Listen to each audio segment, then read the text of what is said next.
सो hey guys, आज हम biology का पहला चैप्टर स्टार्ट करने वाले हैं, that is the living world. इसके अंदर हम ये चीज़ें पढ़ेंगे कि लिविंग की कौन कौन सी बेसिक प्रॉपर्टीज़ होती है जिसकी वजह से हम ये बोल सकते हैं कि हाँ, this is a living being या लिविंग थिंग। नेक्स्ट हम ये पढ़ेंगे कि हम इसके अंदर मतलब कि रिप्रोडक्शन कैसे होता है, मेटाबॉलिक प्रोसेसेस कैसी होती है लिविंग के अंदर, फिर हम इनका नॉमेनक्लेचर कैसे होता है, मतलब कैसे हमने नाम करा, कैसे साइंटिफिक नेम्स दिए हैं हर एक चीज़ को अलग अलग, और कीज़ क्या होते हैं, बोटेनिकल गार्डन्स क्या होते हैं, वो सारी चीज़ें हम इसके अंदर कवर करेंगे। फर्स्टली आता है कि मेन कैरेक्टरिस्टिक्स क्या होते हैं लिविंग के, तो ये चीज़ें हम डिटेल में पढ़ेंगे कि ग्रोथ कैसे होती है, रिप्रोडक्शन कैसे होता है, कितने टाइप का रिप्रोडक्शन होता है, मेटाबॉलिक प्रोसेसेस क्या होती हैं, कॉन्सिक्वेंसनेस क्या होती है, और सेलुलर ऑर्गेनाइजेशन, इन सब चीज़ों के बारे में हम डिटेल में कवर करेंगे।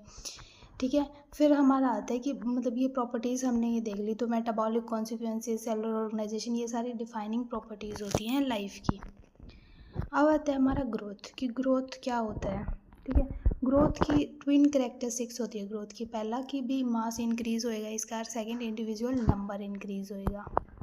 ठीक है, ट्विन कैरेक्टरिस्टिक्स हम पढ़ेंगे इसके अंदर कि नंबर ऑफ मास इंक्रीज होता है और नंबर ऑफ इंडिविजुअल्स इंक्रीज होते हैं।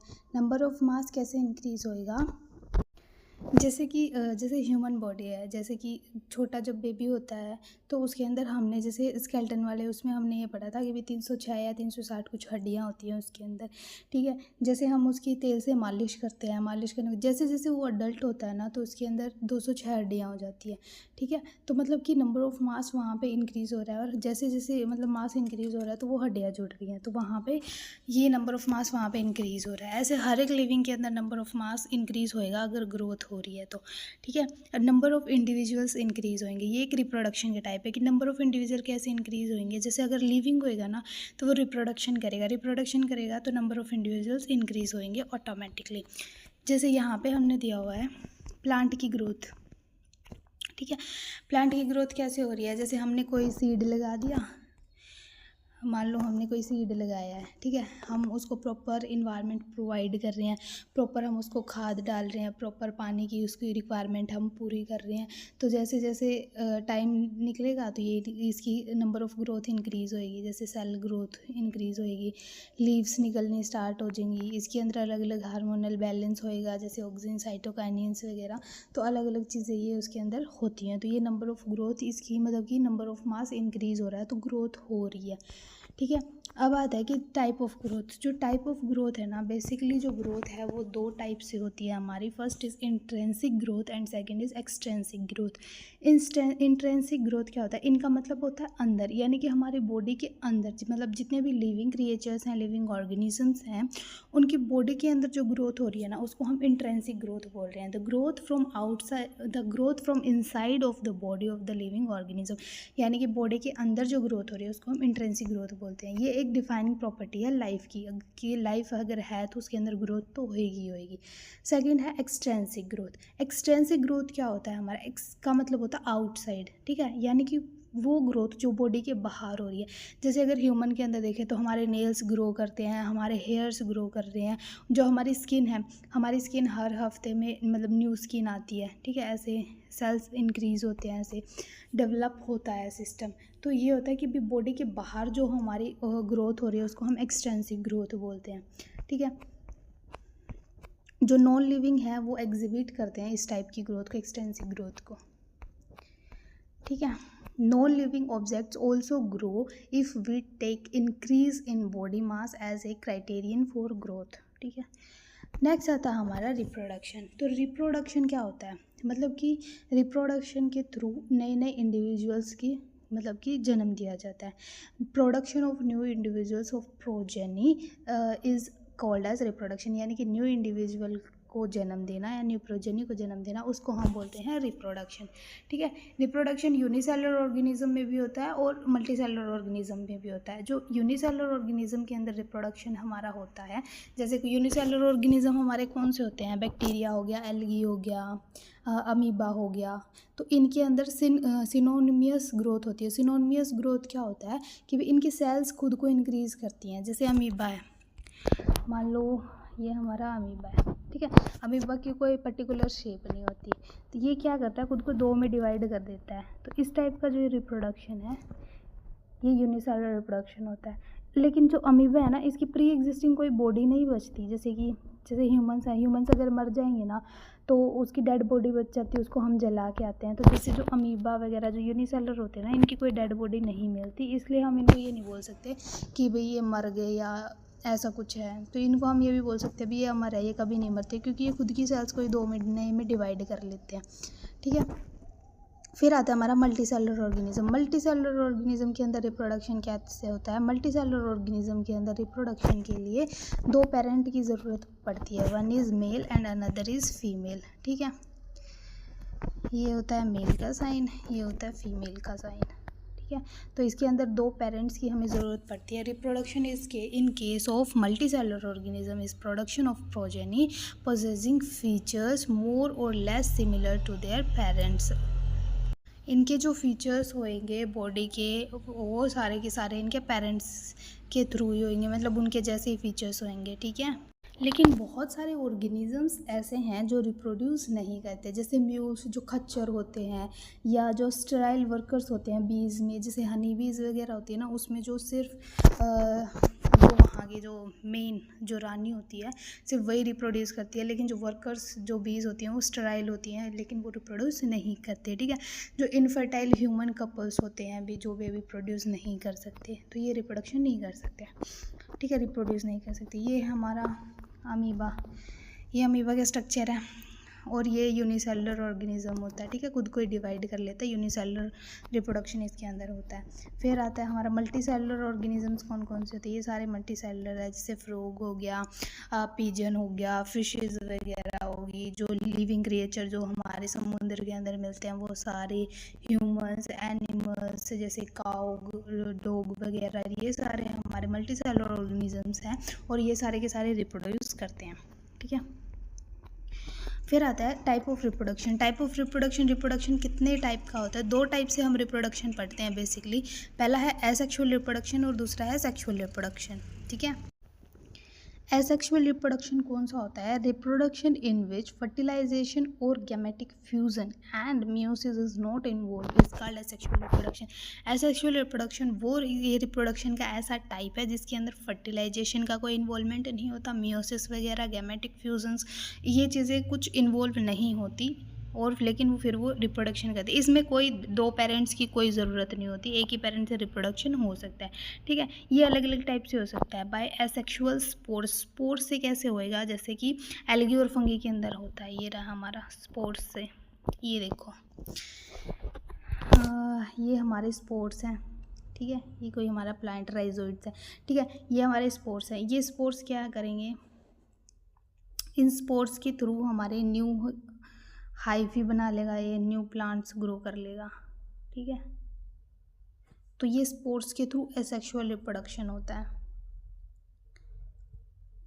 ये हमारे राइजोइड्स हैं इसके अंदर, ठीक है। ये जो स्टॉक हमारी बनी हुई है ये हमारी हाइफी है, और ये स्पोर्स हैं, ये प्रोड्यूस करेंगे नए प्लांट को, उसको हम बोलते हैं कि स्पोर्स के थ्रू एसेक्सुअल रिप्रोडक्शन हमारा यहाँ पे हुआ है, ठीक है। सेकेंड आता है, ये बेसिकली एल्गी और फंगी के अंदर ही होता है।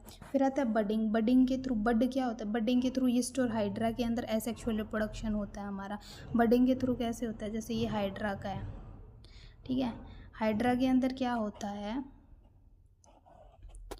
ये हमारा हाइड्रा प्लांट है कोई, ठीक है। इसके अंदर कैसे होगा? ऐसे बड निकलनी स्टार्ट हो जाएगी, ठीक है। जैसे जैसे टाइम ग्रो करेगा ये बड इंक्रीज होती जाएगी, और एक टाइम ऐसा आएगा जब ये टूट के इससे अलग गिर जाएगी, ठीक है।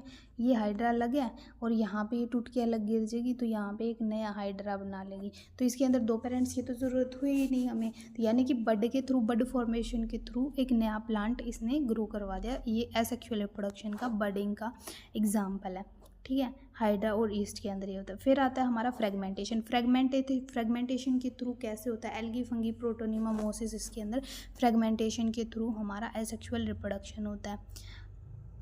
ये रहा, प्लेनेरिया के अंदर दिया हुआ है हमारा एसेक्सुअल रिप्रोडक्शन।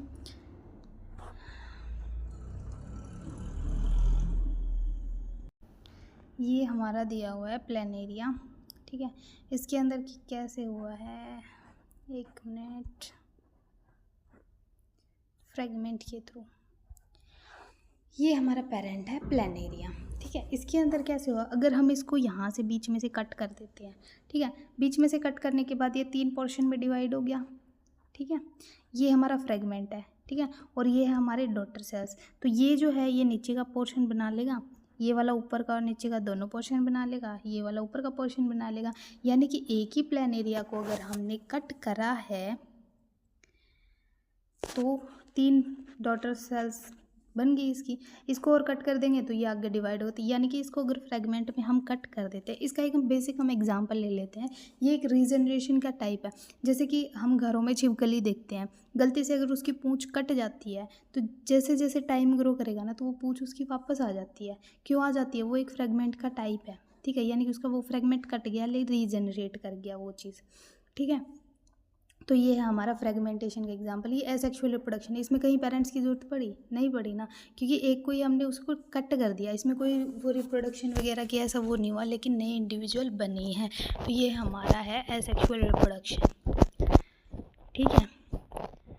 फिर हमारा आता है ट्रू रीजनरेशन। ट्रू रीजनरेशन में ये fragmented organisms regenerate the last part of body, ये प्लेनेरिया फ्लैटवर्म। इसके अंदर ट्रू रीजनरेशन का भी प्लेनेरिया एग्जाम्पल है और फ्रेगमेंटेशन का भी प्लेनेरिया हम यहाँ पे एग्जाम्पल रख सकते हैं। फिर आता है हमारा सेक्सुअल रिप्रोडक्शन। सेक्सुअल रिप्रोडक्शन के अंदर बेसिकली हमें 2 पेरेंट्स की ज़रूरत पड़ती है, ठीक है।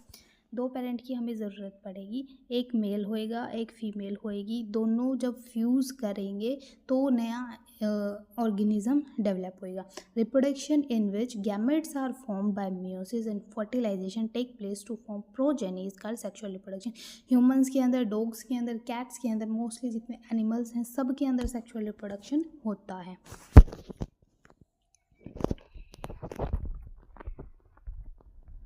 यहाँ पे हम एक देख लेते हैं हम डायग्राम से।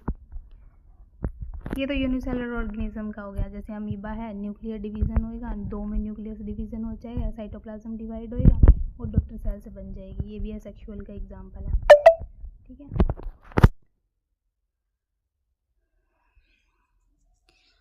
फिर हमारा ये सेक्सुअल रिप्रोडक्शन की एग्जांपल देखो, फीमेल है, मेल है।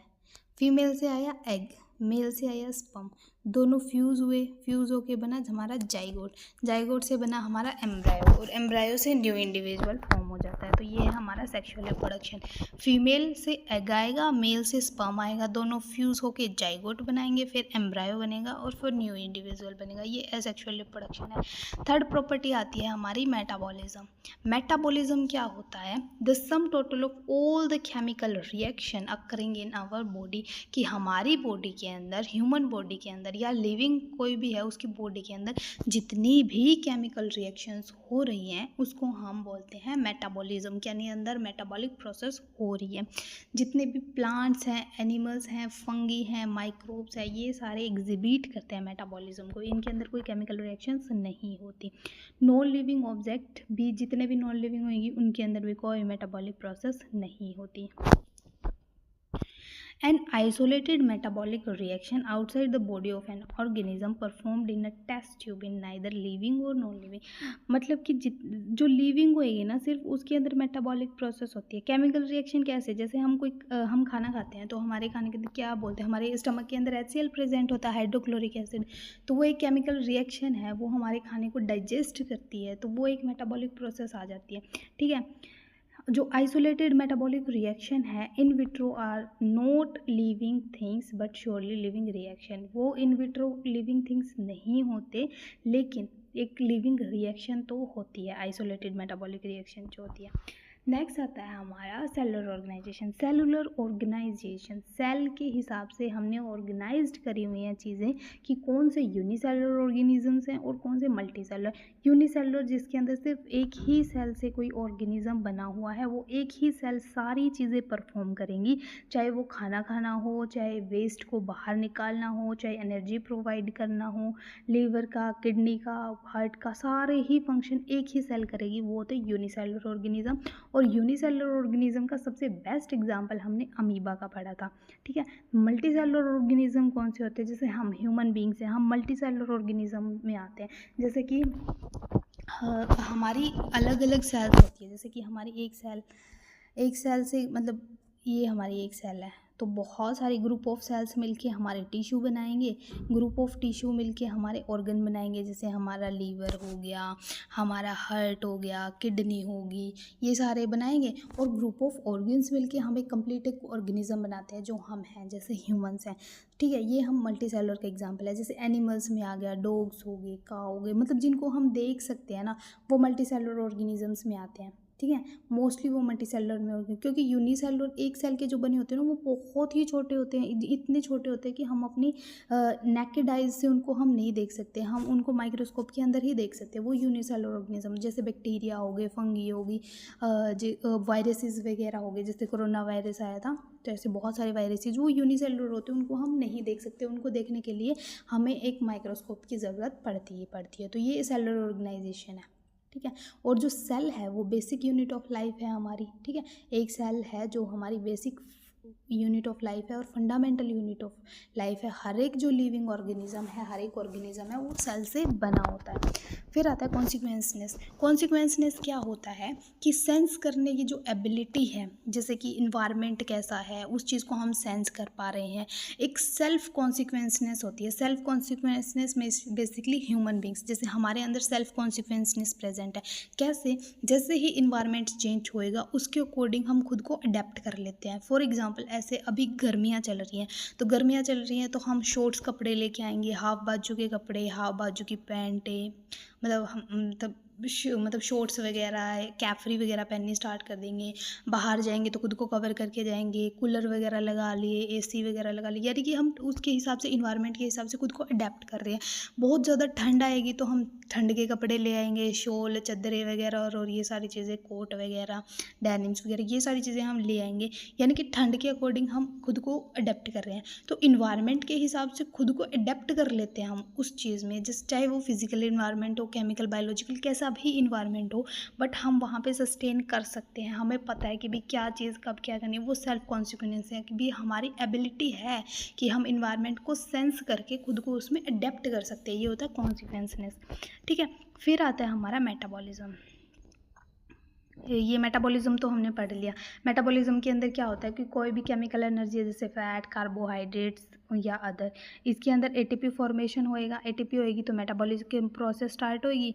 मेटाबॉलिक प्रोसेस जैसे कि फूड को डाइजेस्ट करना, जो केमिकल वेस्ट हैं उनको बाहर निकालना, ठीक है, ब्लड को प्यूरिफाई करना, ये अलग अलग चीज़ें भी अंदर जो केमिकल रिएक्शंस वगैरह जो सारी चीज़ें होती हैं, ये मेटाबॉलिक प्रोसेस में आता है। कॉन्सिक्वेंसनेस का ये देखो, हमारा जो माइंड है, ह्यूमन माइंड है, सबसे ज़्यादा हम बोल सकते हैं कि बहुत ज़्यादा मेमोरी स्टोर करके रखता है। हमारा मतलब एडेप्टिबिलिटी, एक ये बोलते हैं ना कि अगर किसी का, इंसान का ब्रेन ही काम नहीं कर रहा तो वो कोमा में चला जाता है, ठीक है। अगर हमारा ब्रेन ही काम नहीं करेगा ना तो हम ऐसे पड़े रहेंगे, हमें ये भी नहीं पता लगेगा कि भी हमें क्या तो करना है, हमें क्या फील हो रहा है, हमें उठना है, बैठना है, मतलब हमारे सारे फंक्शंस हमारा ब्रेन कंट्रोल करता है, ठीक है।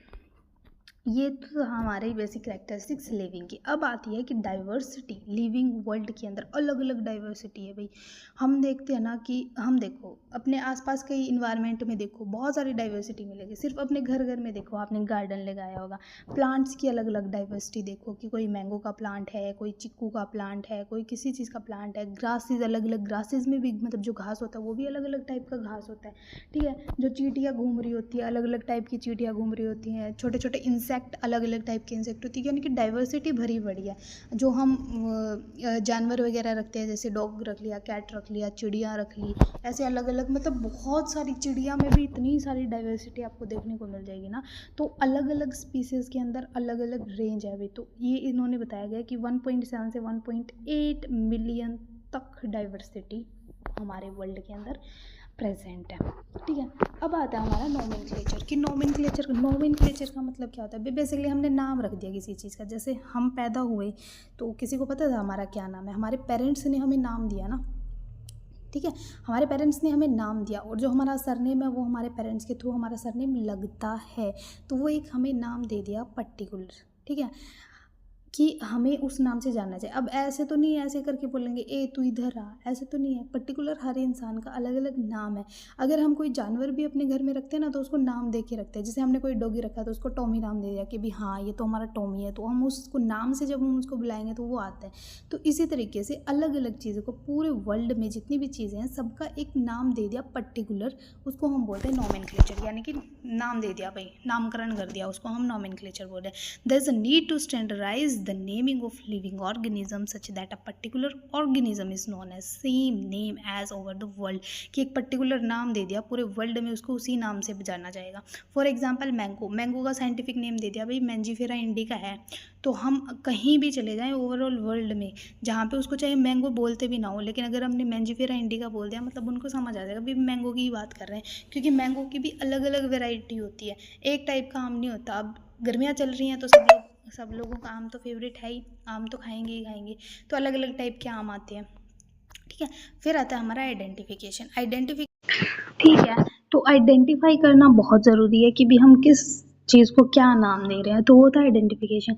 यहाँ पे दो टर्म आती है ICBN और ICZN। ICBN का फुल फॉर्म है international code for botanical nomenclature, international code for botanical nomenclature, इसके अंदर सारे प्लांट्स का नोमेनक्लेचर आ जाता है, बोटेनिकल मतलब सारे प्लांट्स का।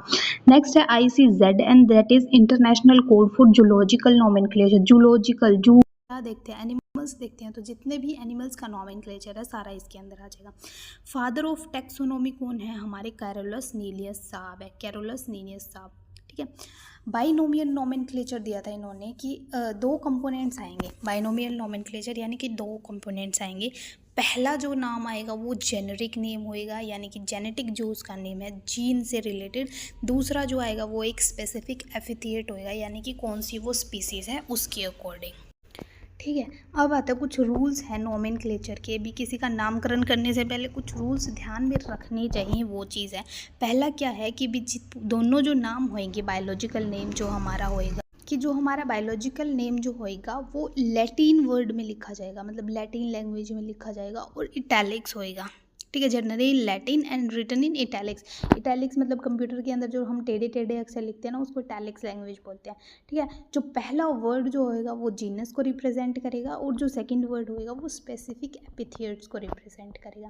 थर्ड रूल क्या है कि दोनों के दोनों जो बायोलॉजिकल नेम लिख रहे हैं हम, जीनस और स्पेसिफिक एपिथेट, अगर हम हैंड रिटन अगर हम हाथ से लिख रहे हैं तो दोनों वर्ड सेपरेट लिखे होने चाहिए, अंडरलाइन होने चाहिए, और इटैलिक्स फॉर्म में हम ट्राई करेंगे कि भी उसको इटैलिक्स फॉर्म में यानी टेढ़ा लिखें थोड़ा। फोर्थ रूल क्या है कि जो पहला लेटर है जीनस का वो कैपिटल होएगा और जो एपिथेट का जो पहला लेटर है वो स्मॉल लेटर में होएगा। जैसे कि मैंगो का दे रखा है, मैंगो का साइंटिफिक नेम होता है मैंजीफेरा इंडिका लिन। ठीक है, तो पहला जो वर्ड है देखो इसमें जो पहला M दे रखा है, M कैपिटल लेटर में लिखा गया, बाकी सारा स्मॉल है, यहाँ पे सारे स्मॉल हैं और दोनों अंडरलाइन है, और बाद में लिन और अंडरलाइन है ये चीज़ें। ठीक है, तो ये क्या है जो मैंजीफेरा या मैग्नीफेरा जिसको हम बोलते हैं, ये जीनस को रिप्रेजेंट करता है कि मैंगो का जीनस है मैंजीफेरा। इंडिका क्या है, ये स्पेसिफिक एपिथेट को रिप्रेजेंट करता है कि इंडिका इसकी स्पीसीज है। और लिन क्या है, लिन साइंटिस्ट का नाम है जिन्होंने सबसे पहले डिस्क्राइब किया था कि मैंगो का नाम मैंजीफेरा इंडिका रखा जा सकता है। तो यहाँ पे हम साइंटिस्ट को रिस्पेक्ट देने के लिए उनका हम नाम यहाँ पे ऐड कर सकते हैं। ठीक है, तो ऐसे हम अलग अलग नाम रख सकते हैं, जैसे कि वीट का ट्रेटिकम एस्टिवियम होता है, अलग अलग ह्यूमन का होमोसेपियंस होता है, तो ऐसे हम अलग अलग नाम रख सकते हैं। अब जो इसके अंदर बोटेनिकल गार्डन्स वगैरह और वो सारी चीज़ें हैं ना, वो हम कल की क्लास में हम कवर करेंगे। ठीक है, कीज बोटेनिकल गार्डन्स म्यूजियम्स वगैरह और वो सारी चीज़ें हम कल वाले में करेंगे। और इसके अंदर जो हमने साइंटिफिक नेम रखे हैं जैसे हाउस फ्लाई का अलग अलग, ये आप देख लेना, वरना मैं कल की वीडियो में तो पक्का लेके आऊँगी ये सारी चीज़ें सारे नाम। और ये साइंटिफिक नेम बहुत ज़्यादा इंपॉर्टेंट है कि नीट के अंदर एक साइंटिफिक नेम तो पूछा जाता है, एक क्वेश्चन तो आता है साइंटिफिक नेम से। ठीक है, तो ऑल द वेरी बेस्ट, अपनी तैयारी को कंटिन्यू रखो और ये चैप्टर हम कल कंटिन्यू करेंगे, कल हम ये कंप्लीट कर देंगे ये वाला चैप्टर। ओके, तो thank you, bye bye, take care.